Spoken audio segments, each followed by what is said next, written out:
Welcome to Leading Real Life. This is a podcast that we are doing that is intended to help you step into your role as leader in the home. So I'm Rob, and this is Shannon, and together we make up Rob and Shannon, or Shannon and Rob, depending on how you like to look at it. Probably Shannon and Rob. Yeah, right. And we've been married 16 years, correct? Yep. Nailed it. You got it. Our anniversary is July 30th. Yes. I'm on fire. You're doing good. We have 4 awesome children. They range in age from 14 down to 2.5. So 14, 11, 7, and 2.5. Yep. And you'd be surprised how hard it is to say range in age when you're put on the spot to say it. But yeah, no, we're just doing this because we really feel a calling to help people on this journey. We don't pretend to know all the answers, but we hope that we can curate a lot of those answers. There's a lot of smarter people than we are out there who have done a lot of research into this kind of stuff. And we just really want to come along and support families. Yep. So with that said, we would love to hear from you. So you can find us on Instagram. You can find us on Facebook. We have a website called leadingreallife.com. You can connect us with us in those ways and just let us know what kinds of things that you want to discuss as parents, as spouses, as just leaders in general. What are the kinds of issues that you're facing in your family, in your day-to-day life that you want advice on or just want, to chat about? Yeah. Just connect with us. We want to hear from you. So what are we talking about? Today, we want to talk to you about identity, your identity specifically, and why it's important. Yes. So we actually called this podcast The Importance of You. Yes. Because you are important. you are very important. And so we're going to formulate this in five questions that we kind of want to discuss. And then at the end, which we want to do at the end of every one of our podcasts, is give just a few key, quick little tips for you to take into your week. And hopefully that will help you. Yeah. So question number 1, let's dig right into it. What is identity and why is it important? Oh, right off the bat with the tough question. The tough one. And I handed it over to you. Yeah, that was a bit of a jerk move. I noticed that. Well, I mean, your identity is what makes you who you are. It is who you are. Right? It's your personality, your likes, your dislikes, your the things you value. What else? I think that a big part of it, especially now, and I don't think this was the case necessarily last century and in the past, but our identity is honestly a lot what we decide it to be.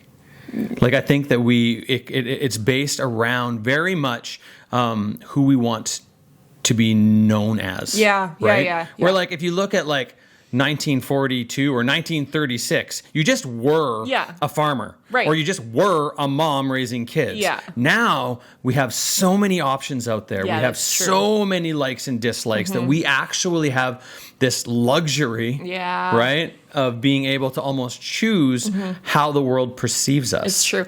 But then also in some ways that can be bad because then there's too many. There's too much. And then you have an identity crisis because you're like, I don't know who I am. I don't know what I like. I don't know. You know what I mean? There's so many factors and that I think, affect it. I think with the addition of Hollywood and the addition of social media, that a lot of people try to form their identity based on another human being's identity. Very true. And that's just what they perceive as their identity. Yeah, and it's a little, disappointing. I mean, I don't think that you're meant to live somebody else's life. No, absolutely not. Right?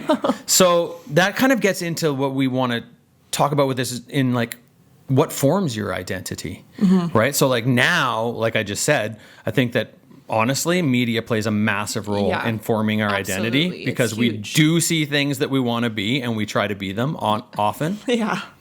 Right? Sad, but yes, but like, true. What else forms our identity? Well, I mean, our identity starts to form from the moment we start to make choices, right? Yeah. Like from as soon as we're a toddler, like we can already see in Lainey that she's forming an identity. Free solo. Like if there's any one of our kids who's going to climb rocks without rope, it's going to be Lainey. Yeah. I will forbid it. Oh, me too. But like you see from childhood on, your identity starts to form in that you start realizing what kinds of things you like. And like Yeah. that changes from childhood to adolescence, because when you're a kid, mostly you like the things your parents like, right? True. And then you become a teenager and then you're like, I don't really like what my I parents don't like anything my parents I like. don't agree with them on this or that. Yeah. And so then your identity changes as you grow and as you mature. Yes. Or Yeah. think that you know everything. Or think that in you're the maturing. Case of teenagers. Yeah, and then like in that, honestly, your peer group comes in Absolutely. to play a significant huge. role. Huge. Like if I think of my life, and I don't want to talk a whole lot about me, but in my life, when I got to a certain age, it became all about my social standing Right. at school. Yeah. Right. And nothing else for me actually mattered. And so I would adjust myself based upon what I wanted others to think about me. Yeah. Right. And so if they liked things and I wanted to be their friends, well, Yeah. I liked things. So you found your identity in your friendships, really. I definitely found Yeah. my identity in my friendships, Yeah. 100%. Well, and I think there's other factors too, like what you want to be when you grow up, or how good of a student you are, or you know how many siblings you have, or Right. I remember when I was little, I was just known as Steve's little sister or Lindsay's little Oh. sister. Like I didn't have my own name practically. When it was like I was thinking about that the other day. I'm like, oh yeah, I just always was never my own person. I was Oh. like so and so's little sister. You That's know? the worst. And especially that you can remember that. I That's, do, that's and I remember I was so pretty, unfortunate. I was pretty young, but that's who I. Oh, that's Lindsay's sister. Oh, that's Steven's sister. Like, Just how it was. Yeah. And now you're just Rob's wife. Yeah, No. No. now That's, I'm just Micah and Sam and Zoe and Lainey's mom. That's true. That's true. Well, I'm just their dad, so it's fine. Actually, I'm Shannon's husband. It'd be a better Sure. better way to. Did I just save myself Yeah, there at all? absolutely. Okay, good. So yeah, one thing that you did touch on there was like when we're kids, we're wrestling through identity, and one of the first questions we're asked is like, "What do you want to be when you grow up?" Exactly. Right? Yeah. And so just really quick, what did you want to be when you grew up? When I was really little, I wanted to be a teacher.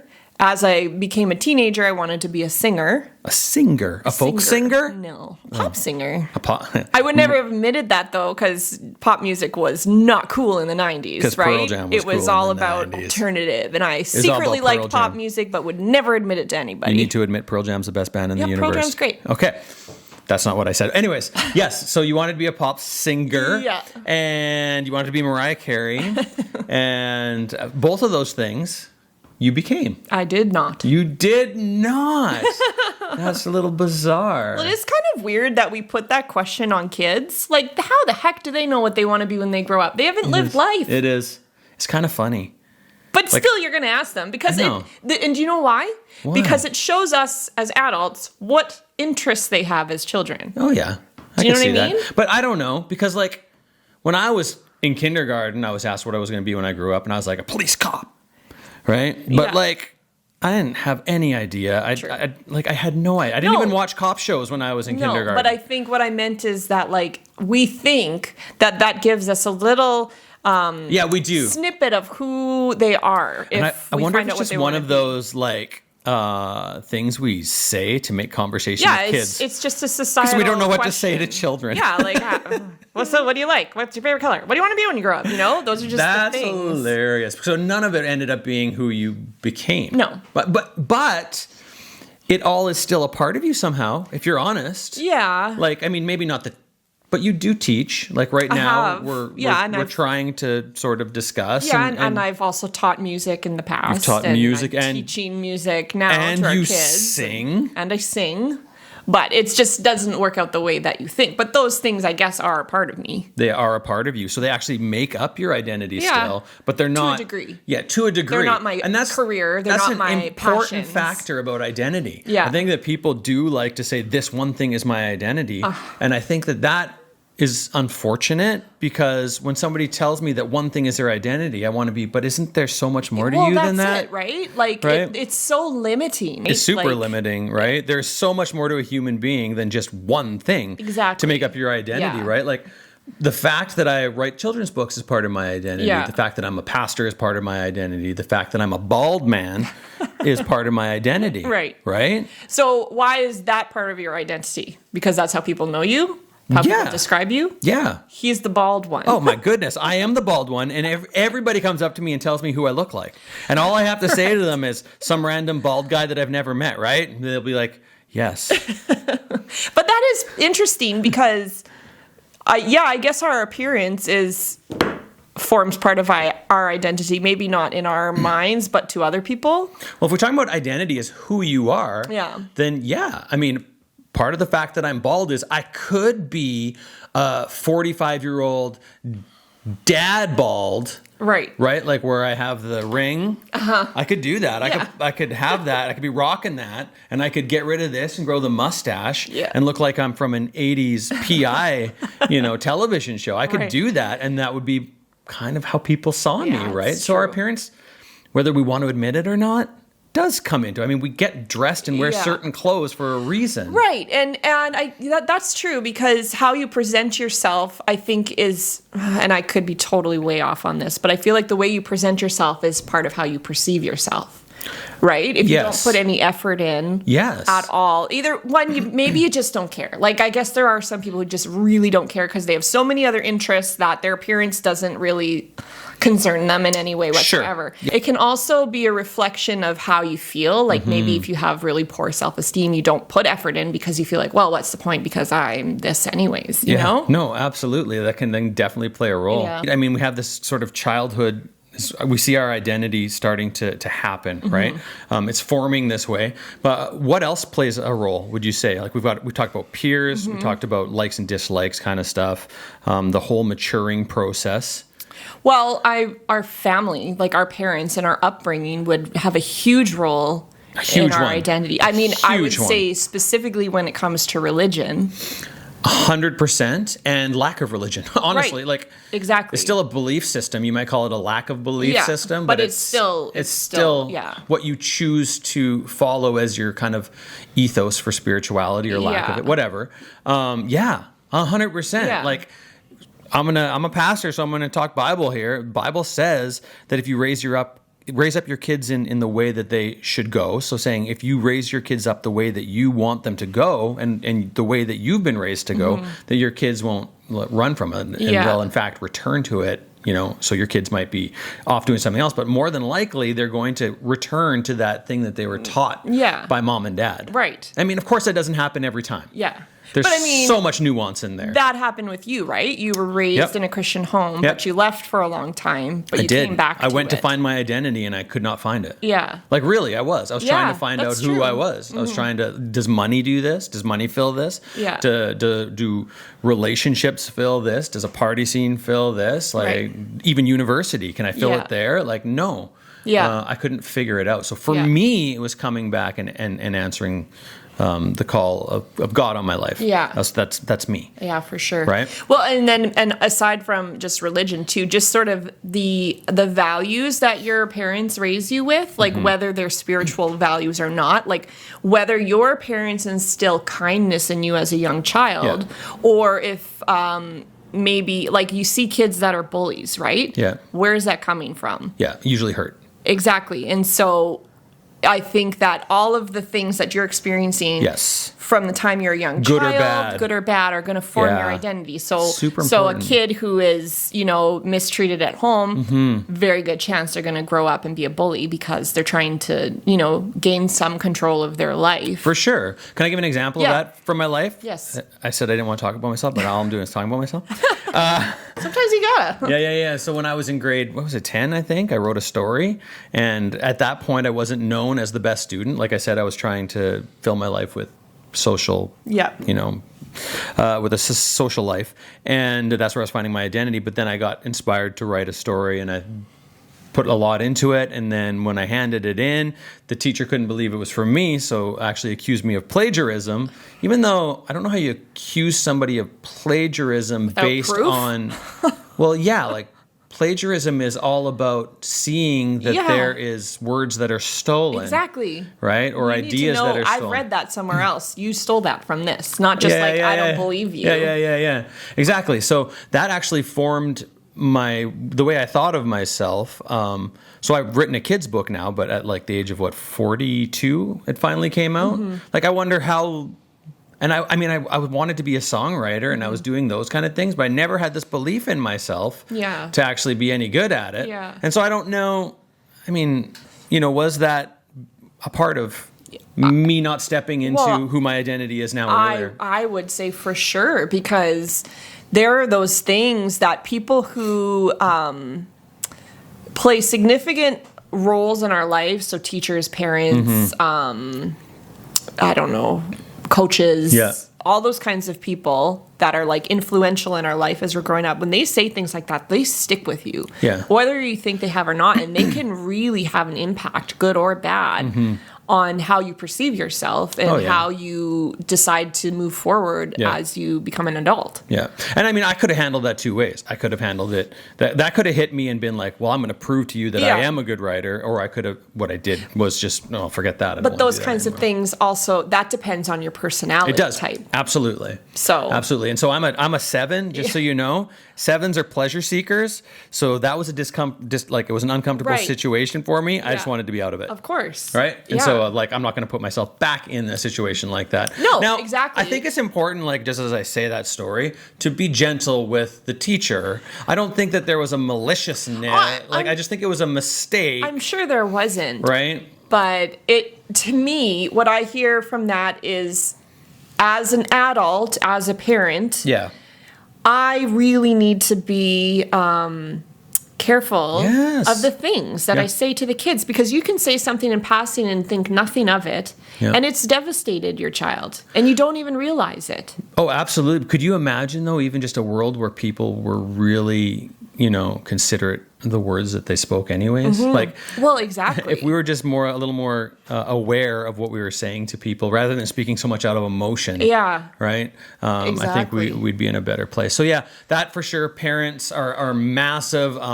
Teachers, coaches, these people help form our identity. Education, right? Level of education. It will change the way you think about things. Well, and you think about, okay, so you've got kids, like wealthy kids going to private school, receiving a top tier education, kids that are growing up in, low income homes.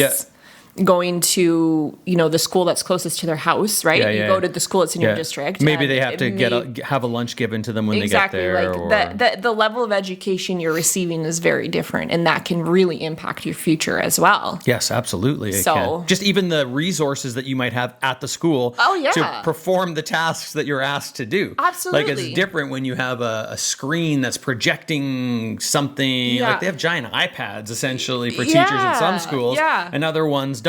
Well, and I even think about, okay, so when I grew up in a really tiny town. So, like, my graduating class had 6 people in it, right? So it's tiny. So my school, small country school, it only offered your core classes that you need to graduate. I didn't have the experience of taking like home ec or shop or things like that that can really like pique your interest. Oh, for sure. Do you know what I mean? So you can kind of niche out. Exactly. So like, who knows? Maybe I would have been an amazing artist if I had really great art classes. Well, look at my school. I could have taken French, Spanish, or Japanese. Yeah, I didn't have any second language options in my school. Like none. So then there you go. I am not, I could be bilingual, right? Yeah. But I was never given that opportunity growing up necessarily. So it wasn't something I, sought out. Yeah. Whereas if it had, maybe it'd be different. And thankfully our kids will grow up with 2 languages at least. Yeah, hopefully. And that's a big benefit. So I could have been bilingual, except... Well, I'm not... Being French is not a part of my identity, and so I'm not saying if there's an opportunity... I was actually going to say something hilarious there, but you kept... Go ahead. No, it's over now. I'm sorry. It's okay. Yes, what were you going to say? I just want to say, like, close off that thought. Even those that are given tremendous opportunities, they're not going to always take them. Totally, and it goes to personality. Exactly. Right? And all of this plays out in a lot of our personality. Yeah. Right? And our personality is like this innate thing. I mean, it is molded somewhat. Like, I might decide that humor is a way to combat uncomfortableness, and I use that. But we still have personalities that are just kind of naturally who we are. Oh, absolutely. And that plays into it 100%. Yeah, absolutely. Okay, so let's just say, obviously, identity is important. Yes. To to who we are, but to where we see ourselves in this world. Right? Yeah. Okay. So I'm going to go into question number 2. How has your identity been affected by marriage and parenthood? Well, I mean, identity is going to be very affected by marriage and parenthood because you're moving from a self-focused life Yep. to a we-focused life. Right. Right? Like, so it's no longer just about you and your decisions and what you want. Yep. It moves into what you both want as a couple and the vision that you see for your lives together. Yes. So If you do it get right. married. Like, do we want to have kids? That's a goal that you have together. You're not going to achieve those separately. Yeah. At least I hope not. Wait. Well, I mean, there are people who already have kids. Like, There's a whole bunch of situations, yes. but yes. But generally speaking, you know, you set these goals. Okay, well, we want to do this. We want to retire by this time. Blah blah blah blah blah. Yeah, so yeah. a lot of the choices that you begin to make are now about both of you. Yes. And you need to be working together towards those things because if your goals are super separate Yeah. from each other, you're going to have a tough time. It's going to be a your super marriage. tough time. Like, you're going to drift. Yeah. Like, if I'm off busy worrying about this and me, Yeah. where does that leave you? You know? Exactly. And vice versa, right? So, Yeah. yes, you do need your goals focused together. And I think that strongest marriages are always taking the other into consideration. Yeah. So, for you, you would say that what? How was it affected as far as your identity by marriage? Okay, so if we go back to talking about Enneagrams briefly, Yes. and we could talk a whole lot about Enneagrams. Be gentle with me on this, though. Yes, Okay. I do. I just, as an aside, if you have never taken an Enneagram test, I think that you should because it is a really good look into your personality and who you are and what makes you tick. 100%. Like it's shocking actually how accurate they can be. And It can be, yeah. like anything, it's not ever 100% accurate. No. And like, okay, example, I'm a 7, but I'm almost equally a 3. Right. Right? Like almost exactly equally a 3. Yeah. So I don't know what to do with that, but Exactly. But like I think there are ways that you lean towards. So anyway. for sure. Enneagram, I'm a number 9 on the Enneagram scale, which is not the dreamer, like the 7, right? We're the a peacemaker. Yes. I like to support. Yes. I want to support people in their dreams and their goals. Yep. And so in our marriage, even though we have our main goals that we were, believing that Together united on. us. Yeah. I'm still more drawn to support you than necessarily go after a dream of my own. Yeah, that's true. But also because I didn't have a huge dream of my own. Yeah, right. And which is interesting because that's not necessarily how it is right now. But we'll talk about that later. But initially, when we first got married, like I didn't have a career goal. Nope. Right? I didn't have like this thing. Like I think as a young person, getting married and having kids was a big goal of mine, right? Yeah. So like goal 1 achieved. Yeah. I'm married now. Yeah. And I know we're going to have kids. Yeah. So that's awesome. So what do you want to do and how can I support you in that? Absolutely. And so we need to be really clear that like being married is a part of your identity. Yeah. Right? Absolutely. And being a parent is a part of your identity. Absolutely. But again, it goes back to that's not all that you are. No. Right? Exactly. And the danger is then in losing yourself in these things. Yeah. Right? Because you can lose yourself in marriage when all you ever do is support. Yeah. Right? And it's good to support. And you can find tremendous purpose in support. Yeah. But not at the loss of yourself. Right? Especially if there's so many different circumstances, but you could be with a narcissist. Right. Right? You could be with an abuser. Yeah. You could be with somebody who's just inconsiderate and only thinks of themselves. Right? And then you could lose yourself in service to another human being. And I mean, there are worse things to lose yourself to than serving another human. Right. But you don't want to lose yourself ever. No. And I mean, like we've mentioned before, we're Christians, and I believe that God created us to be unique. Yeah. Right? He created us with a specific personality and interests and talents and dreams, and to not fulfill any of those is really like say, no, God, I'm not going to do these things that you actually put inside of me. Exactly. And created me to be. Exactly. And to the person who isn't a believer, that might just be this drive, or that might be a long time love, that like that just could be something that is pushing you and always has been pushing you, that you give up, right? Yeah. So what would you say like has been good about your identity and parenting and marriage? Like what's some good things about it? Well, I mean, just sharing your life with someone is wonderful. Yeah. Right? And parenting, it gives you so much purpose. Like you're responsible for these kids and bringing them up and making them like responsible, helpful members of society who have their own hopes and dreams. And like it's a huge responsibility, but it is also like a tremendous blessing to be able to raise kids. Absolutely it is. What about for you? I agree with that 100%.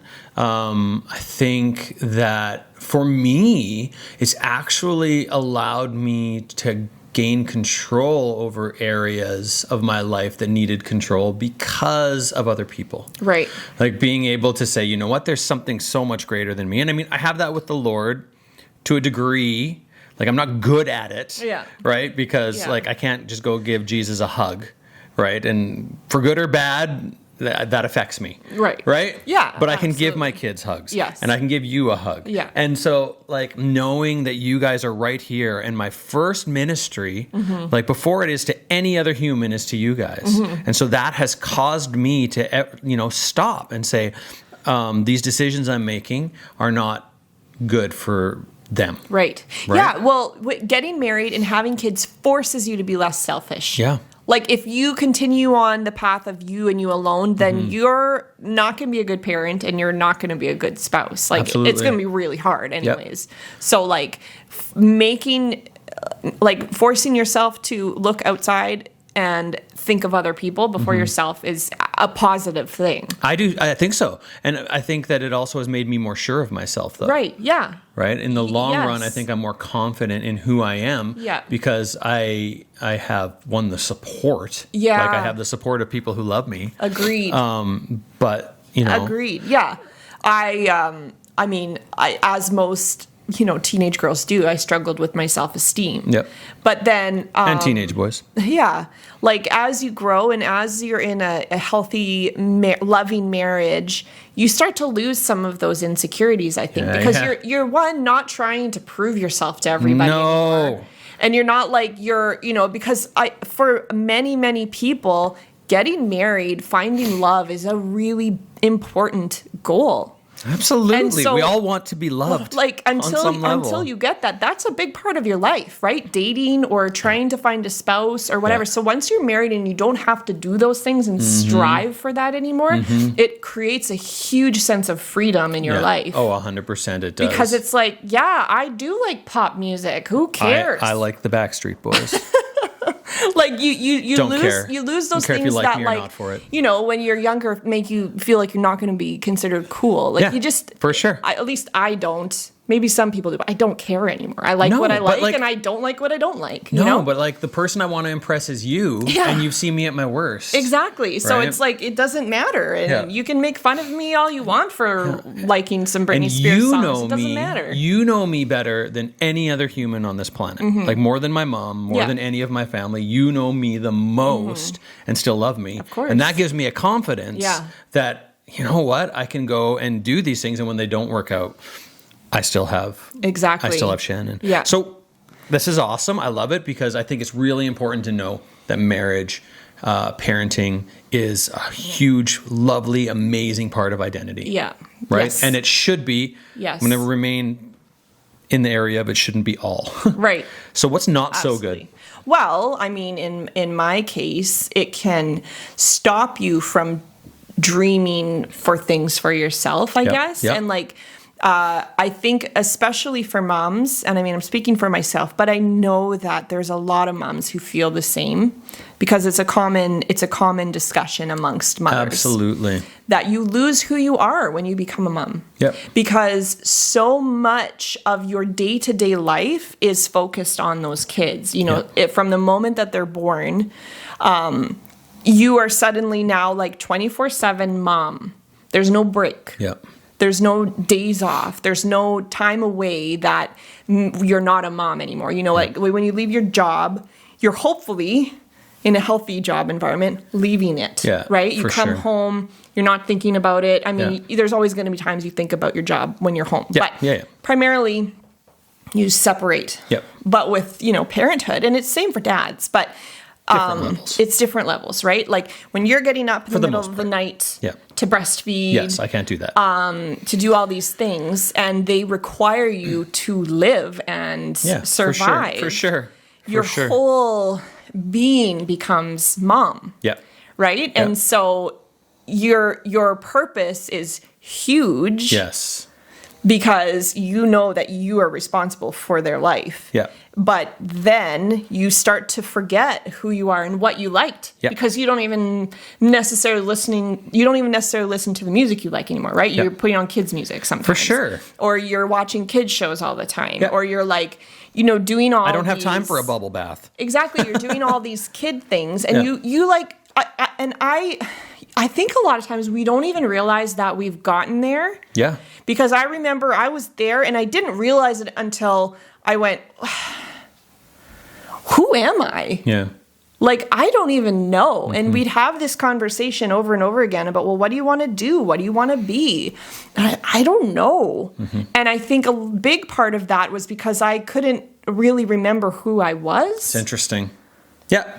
Because you're just stuck in. See, the hard part with that to me too is that like you're not always needed on the same level as you are, say, instantly. Yeah. When baby needs you. Yeah. But so it changes right from the beginning and progressively it gets to a point where they don't need you the same way and your purpose just naturally changes. Yeah. And yes, you might have a second child. Yeah. So then, oh wow, I'm needed even more because I've got second child and first child. We've got 4. Yeah. So it was like over and over and over. But now, Lainey obviously still needs you tremendously, but Micah doesn't in the same way. Not in the same way. And there's going to be a point when Lainey is Micah. Yeah, exactly. And that can be jarring because you've been mom for so long, now what?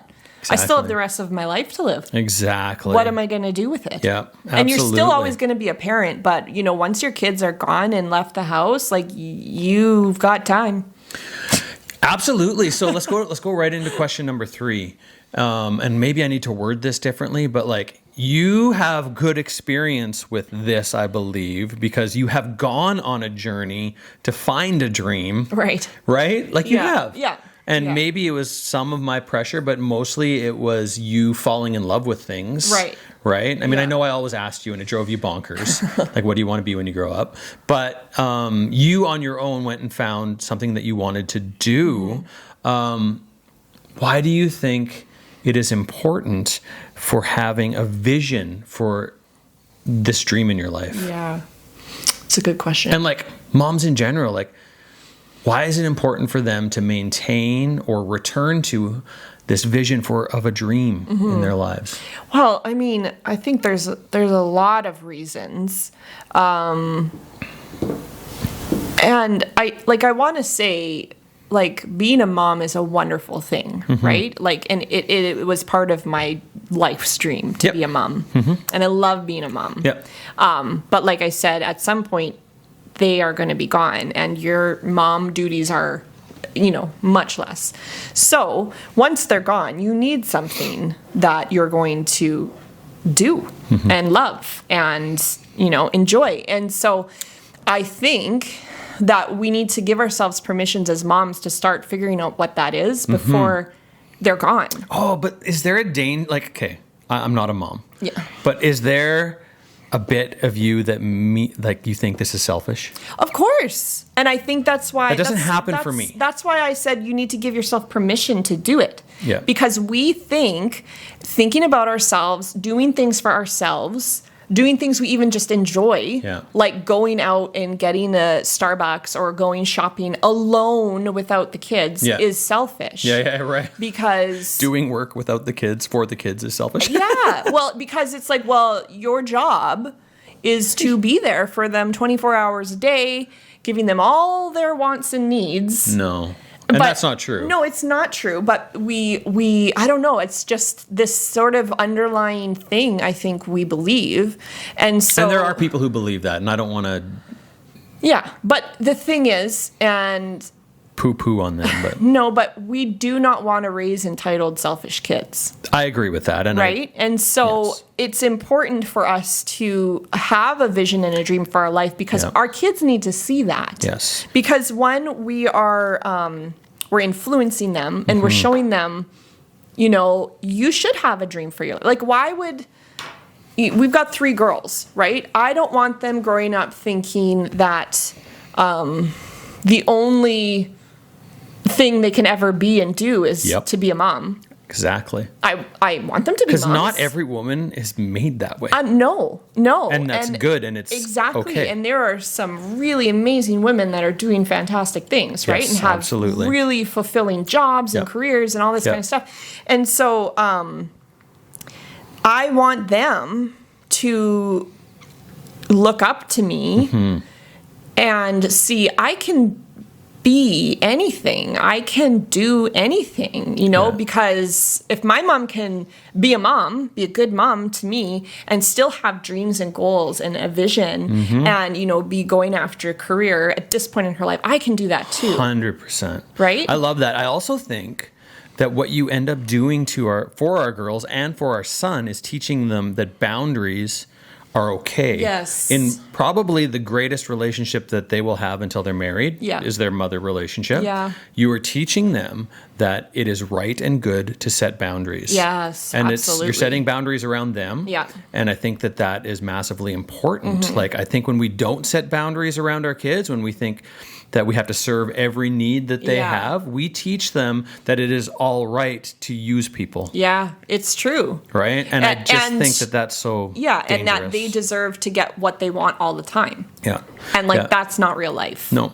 I want my daughters to set boundaries with their husbands. Yeah. Right? Yeah. Right? Like, it's not all about you, Mr. Husband. Right. If that's what they choose. Yeah. Right? And I want them to know that the things that they're passionate about matter. Yeah, exactly. So, like, I believe we're a couple that believes in equality. Yeah. And, like, I think one of the difficult parts with it is when we put all women under this sort of, because there is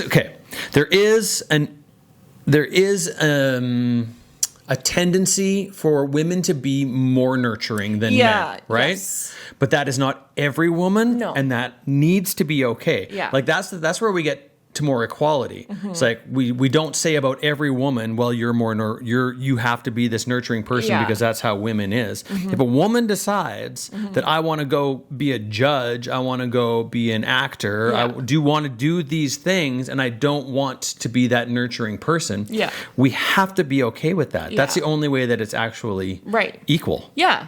I would hope that marriages figure that out before they get married. Yes. As long as there's someone in the relationship that can be the nurturer, though, because kids need... Well, and you can do things and still nurture. Yes. Like, I still nurture my children, but I could work 55 to 60 hours a week as well. Yeah. I still nurture them, right? Like, I still spend time with them and teach them and love them and make sure they know that they're loved. Yeah. You don't not nurture them. You're just not that first sort of line. Yeah, You are the first line of that right now. Yeah. And so, interesting. So, direction, I think that's of vital importance for maintaining a dream for your life. You talked about it, like, when you get older, it's going to be me and you. Yeah. Right? Like, it's going to be me and you. And we get along in a way that, like, we'll be able to talk, and we'll probably be creating businesses, and we'll probably be doing whatever. I don't know what we're going to be shooting movies, whatever it is. We'll still be doing that together. But, like, without that, I think there's a lot of relationships that just struggle with that empty nest because they haven't taken the time to figure out what those dreams are, or even, like, their identity. Like, am I a reader? Right. Right? Yeah. Like, do I like bubble baths? Yeah. Like, Right? what are my hobbies? Yeah, What right? are my interests? Like, it doesn't have to even be this massive, I'm going to go and No. become the next author. Yeah. It could be like, do I want to, like, what time do I like to sit with a glass of wine and eat chocolate? Right, exactly. Like, it could be that. Yeah, exactly. Right? Yeah. So, I think it's vitally important to find that purpose beyond our kids. Yeah, absolutely. Right? Yeah. And even purpose outside, like, It's- not outside marriage. No, but it's okay to have your own interests. Like, you like PlayStation, and I like baking. Yes. Right? We don't have to share those things. Yes. We can No. have interests that are our very own. You can because- bake me cookies while I play the PlayStation. Well, I could, yes. Yeah, that But sounded like, awful. no, it's good. Yes. You are your very own person. You have your very own interests. Mm-hmm. Becoming married doesn't mean you become one person. You've just united your lives, and so your ultimate big. Big picture things should be connected, but we can still like our own things and For have, sure. 100%. our own friends even. I think I've said 100% like 70 times. Okay. Question number 4. What holds us back from really going after things for ourselves? Well, I think we make a lot of excuses. No. We don't have the time. I don't have the money. I don't, I just, I'll do that later. Yes. I'll do that once the kids leave. Yes, we do all of that. Like those are actually at times reasonable reasons for not being able to do things, but like they also probably 90% of the time are baloney. Right. Right? Like, so this is our first episode of a podcast. I mean, what could get in the way of that? Well, we didn't do it perfectly the first time. Mm-hmm. Well, we don't have a camera that shoots longer than 30 minutes. Right. Like there's so many, like just in the house it's difficult for us to find a space. Yeah, there's so many things. So many reasons. But you can also just do it. Yeah. Right? And if Yeah. you're waiting for perfection, Yeah. you will 0 times find it. Oh, you will never find absolutely. perfection. Never. And you just need to go and do. Yeah, exactly. Right? And like not making yourself a priority is going to stop you from doing things too, Yeah. right? So like even if it's something as little as like, I have this book I want to read, but you never give yourself the opportunity to read it. Like, I think everybody, even parents who are super busy, have some time in the day once the kids go to bed or whatever, where you could read if you really wanted to read. Maybe you're too tired. And there are stages of life where it's For just sure. like you do not have the capacity to No. even have hobbies. Hey, get Audible and listen to books. Yeah, exactly. But like, there are ways for us to prioritize things that we want to do. Yes. And we have to remember when we're talking out of privilege, right? Like, Oh, yes. there are instances where money is an issue. I think of a Absolutely. single mom who has a full-time job, but is also going to school full-time. Right? So money is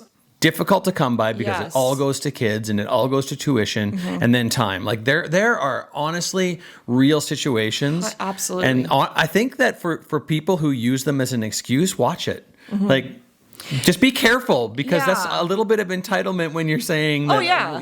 like I can't do it because, Exactly. I was really busy with my PlayStation 5, Yeah. right? Like, let's get real, Yeah. get honest, and remember that there are people who are really dealing with time and money issues. Yeah. And that should just that isn't meant to condemn. No. But that should encourage you. But it's sometimes we need to hear the truth, right? it shouldn't- and go, you're in a place where you can, yes.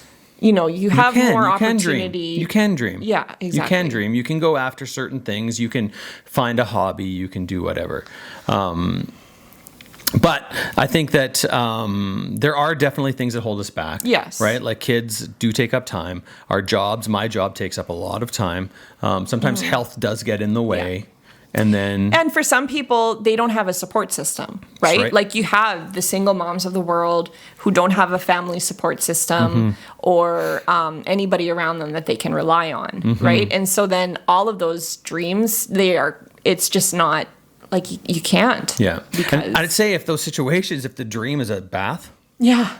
like make it a priority. right? Make it a priority. I have a dream of just being able to relax. Well, you need to find a way to do that. Yeah. Right? Yeah. I hope that there is a way for... Well, and if there isn't, you need to reach out. Yeah. Like, you need to reach out to help. Yeah. See if there's places where you can find somebody, a relative who will watch your kid for an hour so you can think straight, whatever the case. Because if we keep going and going and going without stopping, then you're just going to burn out. Absolutely. And that's tough. Yeah. So remembering that even dreaming is a privilege. Yeah, it's true. Don't not do it. Yeah. Because if you have a privilege and you're saying that you can't do it even with this privilege, it's dishonoring almost. Yeah. Question number 5. What I want to do is I want to go back over everything that we've spoken about. Yeah. And I want to hit those main things and maybe add 1 or 2, but hit the main things we talked about that sort of show us why it is important to make ourselves important. Yes. Well, 1, it's a good example for our kids. Yes. Right? Yes. Like our kids, we are teaching them how to live. Yes. Right. So if they see us making ourselves a priority, then they will know, okay, when I am older, it's okay for me to take time for myself. It's okay for me to concern myself with my health and my interests and go after my dreams. Absolutely. And like it's a really good example to our kids when they see their mom and their dad taking time for themselves. Yes. I think also we need to remember that our kids are not our retirement plan. No. We still have a life once they leave the house. Like a good 40 years, possibly. Possibly. Not us. 30. If I live to 100, we just had so many kids that I've got to live pretty old to make it. Anyways. Either way, it's a long part of our life. But after it all, we are still important. Yeah. And this is still important. Yeah. And our dreams are important. So losing them along the way sort of sets us up for a difficult start, at least. Right. To that other half of our lives. Yeah, exactly. Yeah. And I mean, like, we've mentioned before how it can feel selfish to make yourself a priority, but you're worthy of making yourself a priority. Yeah, you are. Right? Like,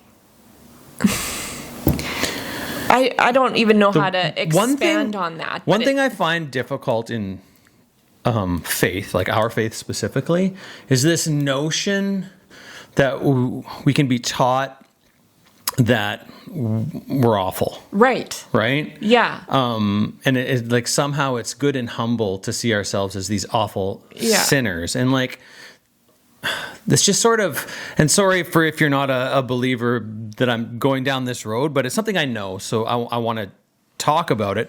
It's that we are not awful. No. Right? Like, No. I hope that if you're somebody who isn't religious, you don't see yourself as awful. Yeah. And as believers in Christianity, when God created us, he looked at it and he said, this is very good. Yeah, exactly. And then not only that, but he loved us so much that he came here to help us with our struggles. Like, we have to remember that. Like, he came to help us with our struggles. He didn't come here to throw it in our faces and be angry at us when we screw up. He didn't go like, well, I died, like, get it together. Yeah. No, he's standing there with his hand out saying, like, I love you. Like, this is, you've got this, man. Yeah. You've got this, Shen. Like, this is what he's saying to us. I think that we very easily let that voice in our head speak negative things to us, tell us that we're not worthy. Yeah. And then I think that some of the teaching in our lives has taught us that we're really not worthy. And honestly, like it or not, and if you think I'm not humble for thinking this, I don't care, but I'm worthy enough that I believe Jesus died for me. Yeah, absolutely. Like, he would come for the one. Yes. Right. So I think that's like super vital. And I think that anybody else out there actually needs to know that it's for them too. Right. Like, you are worthy. Yeah. You are worthy. Whether you're a Muslim, whether you're a Hindu, whether you're Buddhist, whether you are worthy. Yeah. Yeah. You're worthy. Yeah. Right. Like, you are lovable. You're worthy. And you deserve to make yourself a priority. Now, don't just love yourself. That's not what we're saying. No. And don't be selfish and, forsake your children for, your, enjoyment or whatever. And don't walk over your neighbor to get your dream. Yeah. That's not at all what we're saying. But still allowing yourself to think positively about yourself. Yes. And say, yeah, I do have these interests, and so I'm going to enjoy those things. Exactly. Those are okay. Yes. Because if I think about you, I want you to have a fulfilling life, and I want you to enjoy your life, and I want you to take joy and pleasure in things that you're good at, and so you should want the same for yourself too. Yeah. Right? Oh, absolutely. And you never want to hear about people who are if you know someone that's I'm terrible, I'm a horrible friend, I'm just talking negative, you're always no, stop it. Stop talking that way about yourself. Yeah. So if you're doing that to yourself, stop it. Exactly.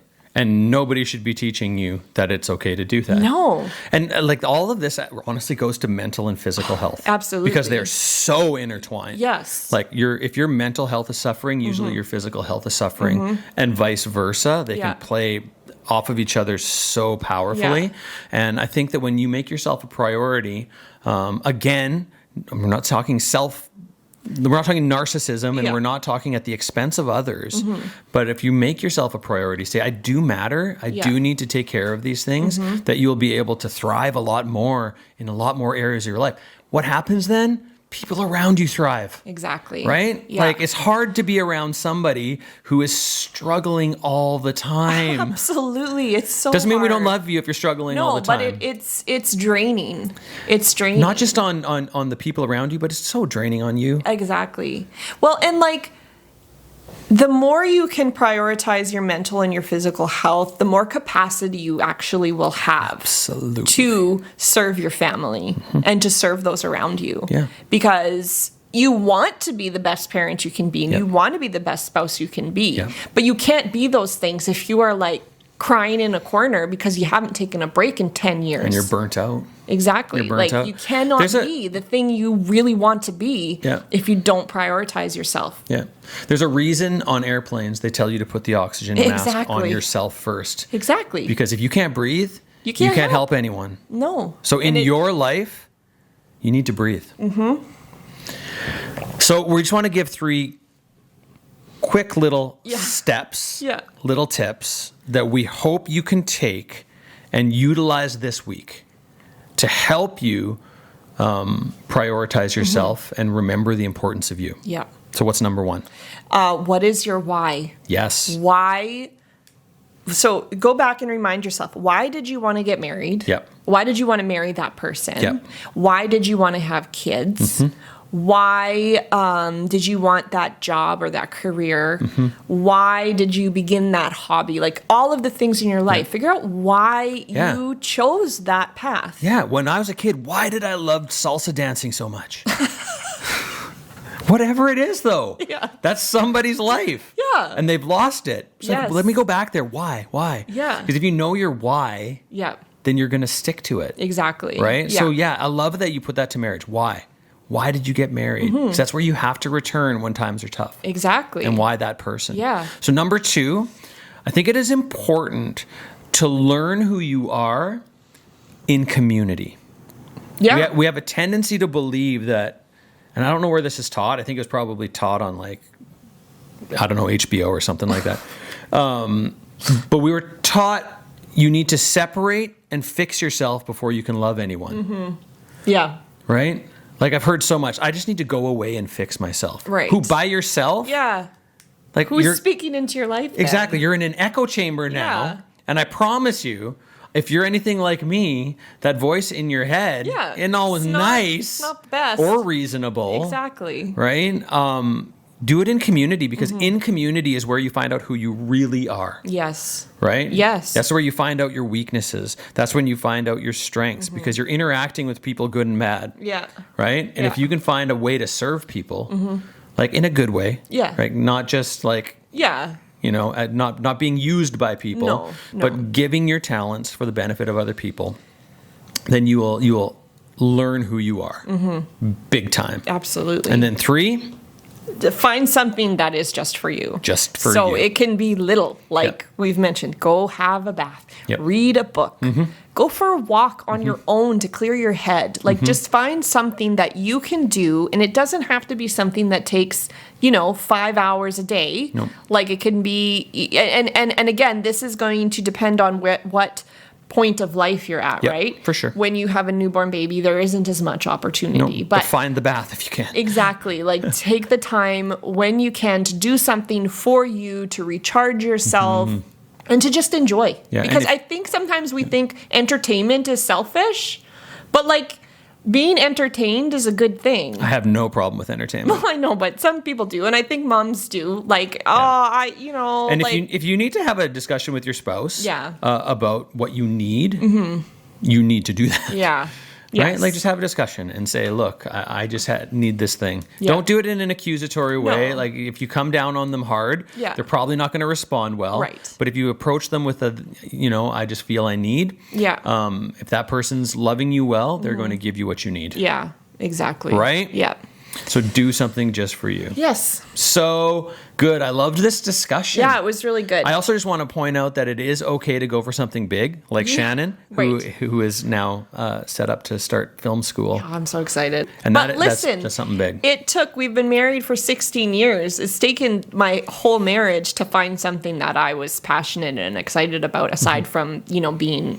And that's having a okay. And family. if you think about it, how long it took you is even like you've been shooting little films for years now. Yeah. Right. So even in the doing Yeah. something you love, it took you a long time. It did. And that is Yeah. totally fine. Yeah. Whereas me, I'd probably shoot one day and decide I was going to be Steven Spielberg the next.